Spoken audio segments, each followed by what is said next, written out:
로마서 3장 1에서 21절 말씀입니다. 3장. 그런즉 유대인의 나음이 무엇이며 할례 유익이 무엇이냐?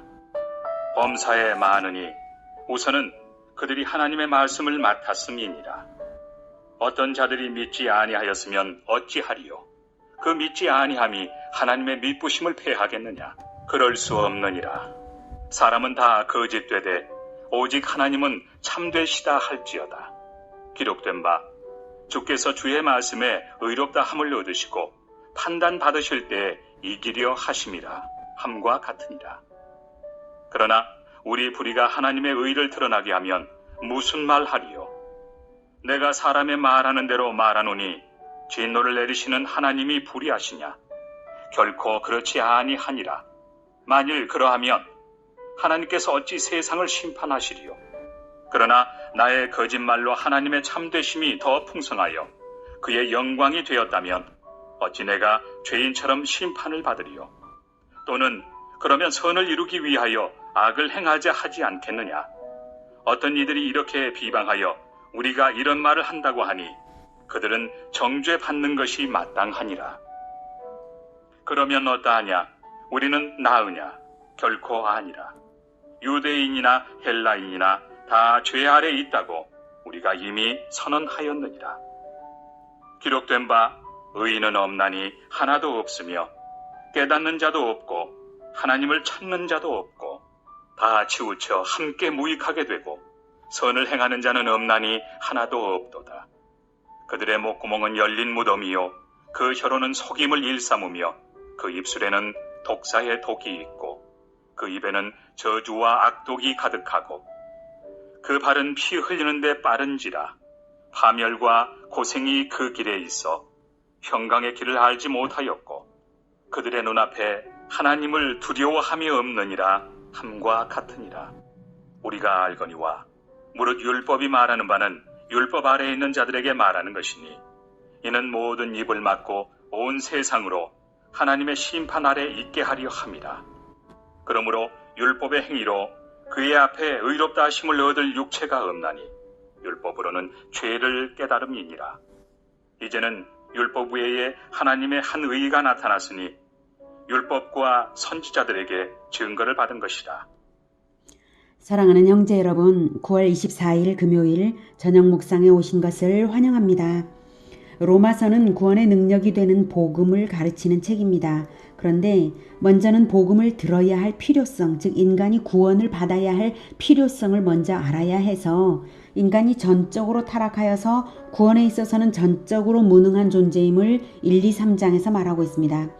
인간이 전적으로 타락했으므로 인간 스스로는 결코 죄 문제를 해결할 수도 없고 스스로는 결코 하나님과 만날 수 없다는 것이 인간의 실상입니다.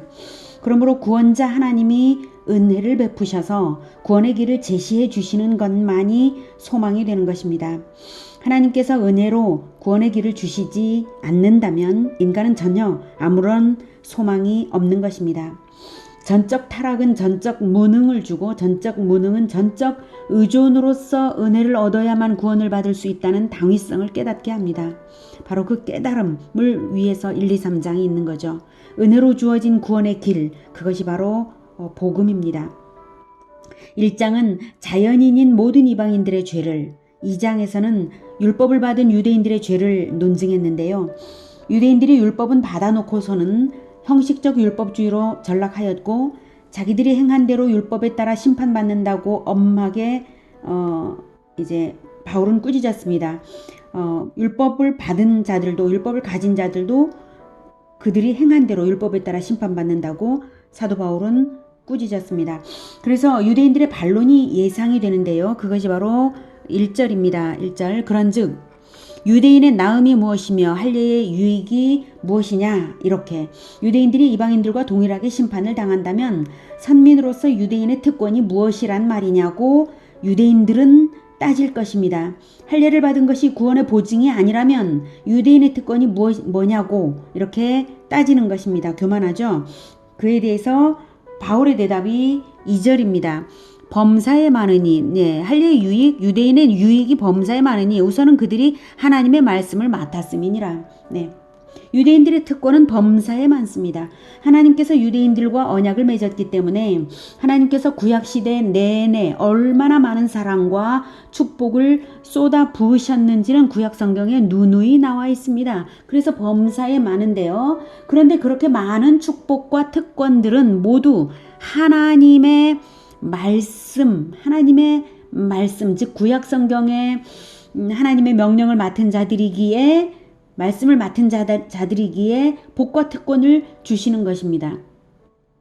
할례를 명하신 것도 하나님의 말씀을 지킬 것을 잊지 말라고, 하나님의 언약 백성이라는 정체성을 살가죽에 새기신 것이지 말씀과 무관한 것이 아닙니다. 말씀 무시하고도 구원을 보증하는 무슨 부적처럼 하라고 살에 새긴 것이 아닙니다. 말씀과 절대적으로 연관되어서 살라고 할례를 명하신 것입니다. 말씀을 맡았다는 것은 말씀을 듣고 깨닫고 지키고 가르쳐서 대대로 언약을 지켜 이어가도록 말씀을 맡은 것이지 성경책을 우상처럼 비치해 놓고 성물 숭배하라고 맡기신 것이 아닙니다. 애초에 언약의 대표 당사자인 아브라함에게 하신 말씀이 창세기 18장 18, 19절에 보면 아브라함은 강대한 나라가 되고 천한 만민은 그로 말미암아 복을 받게 될 것이 아니냐. 내가 그로 아브라함으로 그 자식과 권속에게 명하여 여호와의 도를 지켜 의와 공도를 행하게 하려고 그를 택하였나니 이는 나 여호와가 아브라함에게 대하여 말한 일을 이루리 함이니라. 언약대로 하나님께서 이루어 주신다 이겁니다. 어떻게 하면 여호와의 도를 지켜 의와 공도를 행하도록 자식과 권속에게 명하여서 쭉 가라는 것입니다. 당연히 아브라함 자신도 지키고 자식들도 지키고 가르치고 대를 이어서 이 목적으로 이렇게 하셨습니다. 자식과 권속에게 명하여 여호와의 도를 지켜 의와 공도를 행하게 하려고 복을 주시는 이유가 그것이라고 하시지 않습니까? 그러니 말씀을 맡은 것 자체가 복을 보장하는 것입니다. 잘 배우고 지켜가기만 한다면 말입니다. 그런데 유대인들이 두 번째로 이제 반문할 것입니다. 3절처럼요. 어떤 자들이 믿지 아니하였으면 어찌하리요? 그 믿지 아니함이 하나님의 미쁘심을 패하겠느냐. 네. 유대인들 전체가 민족적으로 말씀을 받았다 해도 그 중에는 믿는 자도 있고 믿지 않는 자도 있는데 믿지 않는 자들 때문에 하나님께서 언약을 파기하시면 어쩌냐 이렇게 물을 것입니다. 그에 대한 바울의 대답이 바로 4절입니다. 그럴 수 없느니라. 사람은 다 거짓되되 오직 하나님은 참되시다 할지어다. 기록된 바 주께서 주의 말씀에 의롭다함을 얻으시고 판단받으실 때에 이기려 하심이라 함과 같으니라. 네, 결코 언약은 파기되지 않는다는 것입니다. 일부 인간들이 믿지 않는다 할지라도 하나님은 언약 그 자체를 파기하지 않으십니다. 왜냐하면 본성상 거짓된 모든 사람들과 달리 하나님은 참되시기 때문입니다. 진실하시고 진리대로 행하시고 진리대로 심판하시는 하나님이신데 언약의 상대자인 인간이 거짓되다고 해서 하나님조차 거짓으로 대응하시는 것이 아니라 진리대로 언약에 합당하게 하셨다는 인정을 마침내는 받으시고 승리자가 되신다는 것입니다. 그것이 구약성경에 나온 대로라고 기록된 바라고 인용을 하고 있는 것이죠. 자, 즉 마귀가 인간에게 하나님의 부당성을 설득하면서 하나님이 부당하다고 인간에게 말하면서 인간이 언약을 깨뜨렸기 때문에 하나님도 언약을 파기하신다고 거짓말을 마귀가 말할지라도 하나님이 언약을 파기하시는 것이 아니라 언약대로 승리하실 것이 분명함으로 마침내 이기시고 온 인류 앞에서 하나님의 정당성이 입증된다는 것입니다. 하나님은 언약으로서 정당함이 입증되고 언약으로서 승리하시고 언약으로서 모든 것을 구원을 이루시고 언약으로서 모든 것을 하십니다. 하나님의 언약이 어떻게 파기되지 않을 수 있을까요? 그것은 간단한 것입니다.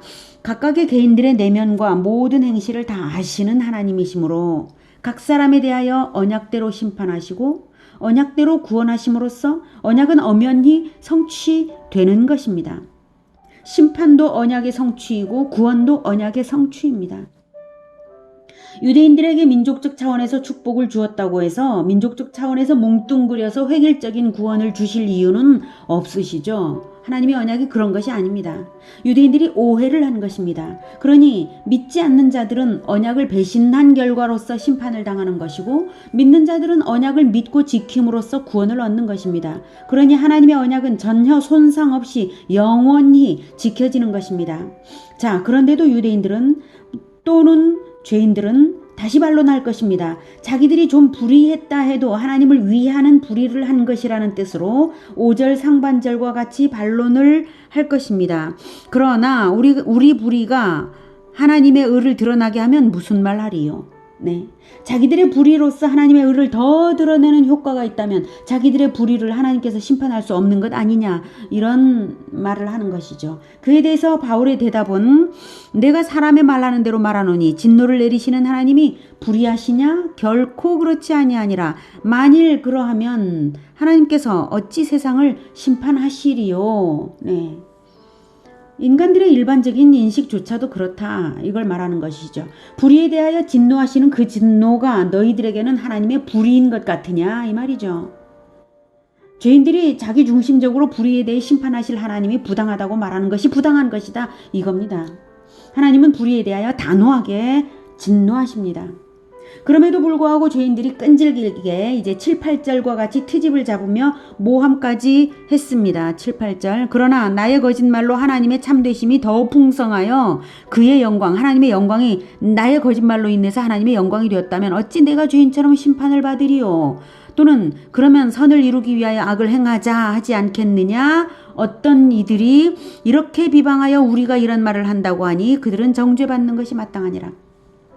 두 가지 사람들이 있네요. 하나는 나의 거짓말로 하나님이 참되심이 더 풍성하여서 하나님께 영광이 되면 우리가 죄인들처럼 심판받지 않을 것이라고 주장하는 나쁜 사람들이고요. 그 다음 또 다른 편에서는 그처럼 가르치는 자들이 바로 기독교인들이라고 모함을 하는 것이죠. 선을 이루기 위하여 악을 행하자라고 어떤 이들이 비방하여서 기독교인들이 그렇게 가르친다. 이렇게 사도 바울과 그리스도인들이 가르친다고 모함한 것입니다. 이것은 이제 큰 오해이고 모함입니다. 둘 다 틀렸고 둘 다 정죄받을 만한 주장들인 것입니다. 9절. 그러면 어떠하냐? 우리는 나으냐? 네. 그렇다면 그리스도인들은 더 나으냐? 죄인이 아니냐? 하면 결코 아니라, 예, 그리스도인들도 똑같습니다. 유대인이나 헬라인이나 다 죄 아래 있다고 우리가 그리스도인들이 이미 선언하였느니라. 그렇게 선언한 대로 우리들 자신도 죄 아래 있다, 이 사실을 말하고 있는 것입니다. 이어서 10절에서 17절까지는 구약 성경의 여러 부분들을 포괄적으로 자유롭게 이곳저곳을 인용하면서 인간의 모든 인간의 보편적 죄성을 말하고 있는 것입니다. 기록된 바 의인은 없나니 하나도 없으며 깨닫는 자도 없고 하나님을 찾는 자도 없고 다 치우쳐 함께 무익하게 되고 선을 행하는 자는 없나니 하나도 없도다. 그들의 목구멍은 열린 무덤이요 그 혀로는 속임을 일삼으며 그 입술에는 독사의 독이 있고 그 입에는 저주와 악독이 가득하고 그 발은 피 흘리는데 빠른지라 파멸과 고생이 그 길에 있어 평강의 길을 알지 못하였고 그들의 눈앞에 하나님을 두려워함이 없느니라 함과 같으니라. 정리하면 인간 중에 진정한 의미에서 하나님 앞에 의인은 없다. 하나님 앞에 절대적 의인은 없기 때문에 모든 인간은 의인이 아니기 때문에 하나님을 스스로 깨달을 수도 없고 하나님께 스스로 나아갈 줄도 몰라서 하나님께 대하여 전혀 의롭지 못합니다. 그리고 인간 상호간에 대해서도 전혀 선을 행할 수 없습니다. 그래서 심판을 피할 수 없는 처참한 처지인데도 불구하고 더 심각한 문제는 하나님을 두려워함이 없다는 사실입니다. 완전히 타락하고 구원에 있어서 완전히 무능한 것입니다. 그래서 결론은 무엇인가 하면 지금까지 유대인들의 반론에 대한 응답이었죠. 그래서 율법 아래 있는 자들조차도 심판 아래 있다는 사실에 항변하지 못하도록 율법이 있는 것이다, 이것입니다. 19절. 우리가 알거니와 무릇 율법이 말하는 바는 율법 아래에 있는 자들에게 말하는 것이니 이는 모든 입을 막고 즉 율법이 없는 자들의 입도 막고 율법이 있는 자들의 입도 막고 온 세상으로 하나님의 심판 아래에 있게 하려 함이라. 그러면 율법의 기능이 무엇이냐 하실 텐데요. 율법의 기능적 목적은 바로 죄인이라는 사실을 깨닫게 하는 것입니다. 20절. 그러므로 율법의 행위로 그의 앞에 의롭다 하심을 얻을 육체가 없나니 율법으로는 죄를 깨달음이니라. 죄인이 죄인이라는 사실을 깨닫는 것이 왜 중요하고 왜 필요합니까? 인간은 그냥은 자기가 죄인인 줄을 모르고 끝간데 없이 타락과 어둠과 더러움으로 달려서 멸망으로 치닫기 때문입니다. 율법이 없다면 그렇습니다. 그래서 율법이 있어야 죄인임을 깨달아서 하나님이 구원을 베푸시길 간구하게 되는 것입니다.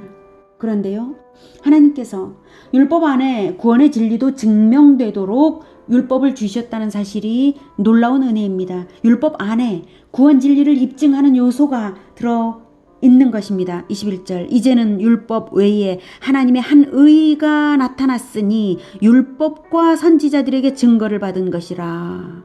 율법과 선지자들, 율법이 의를 증명한다는 것입니다. 선지자들이 의를 증명한다는 것입니다. 하나님의 한 의를 통해서 구원의 길, 그것이 있다고 율법과 선지자가 증명한다는 것입니다.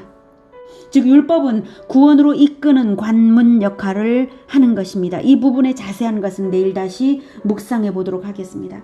오늘은 모든 인간이 죄인임을 더욱 확증하였습니다. 인간의 죄로 하나님을 돕는 일도 결코 없습니다.